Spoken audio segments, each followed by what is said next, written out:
and they got involved in that, and then they were able to eventually roll that back into their own brand from a Walmart private label.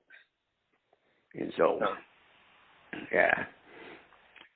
So that, apparently the walk rate wasn't too terrible on that transition for Walmart not to stay with it.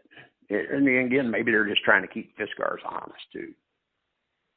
Right. You know, so when you get somebody doing close to 2/3 of your volume, it's you know, it's kind of scary from a retailer standpoint. I'm sure how you control the price and margin and make sure you're staying competitive.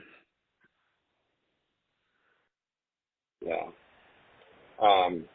So Walmart did transition a significant portion, you know, like 10 years ago from Fiskars to Westcott. They really didn't. They certainly did.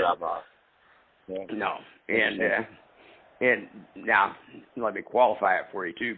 Back 10 years ago, there was a much bigger price differential between Fiskars and the rest of them.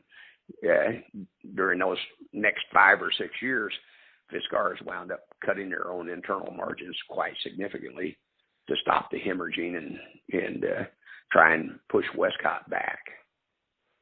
Right.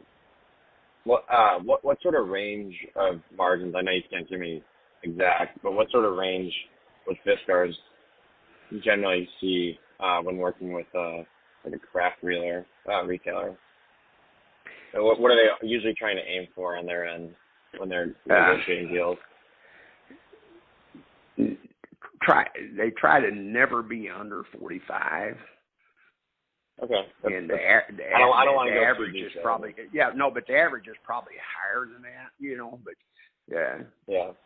as you know, as you come out with new products, new things, and that's the other thing. Fiskars is the only company out there that's doing any kind of innovation when it comes to scissors. Everybody else is just a Me Too kind of thing. Yeah. So, yeah, that's one thing that's very difficult for people to get their head around. It. If you go to Wisconsin, you're going to see a whole lot of people in that building up there that are actually trying to figure out how to make scissors better, and at the same time make them less expensive to make, not necessarily less expensive to sell, if you know what I mean. Yeah. You know, are you familiar with the Fiskars Amplify scissor at all? No, what's that?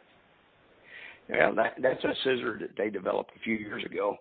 It's got a special design into the blade construction and the tangs, and so you can cut multiple layers very quickly and very straight. Yeah, normally if you're trying to cut something real heavy, the blades tend to try and spread, and you don't get a good crisp line. So if you're a tailor or something, you can't live with that. So we developed this scissor that is not forged, and it's much lighter and much easier to use. Got better angles for the hand and wrist and everything, and yet you can cut 16, 18 plies of fabric at one time perfectly straight. But again, even though that's great new stuff, how many people really want to do that? So at the end of the day, Fiskars winds up selling that for less margin than they're making on the other items. And so you have to be very careful that you don't displace any of your own items with that. Okay.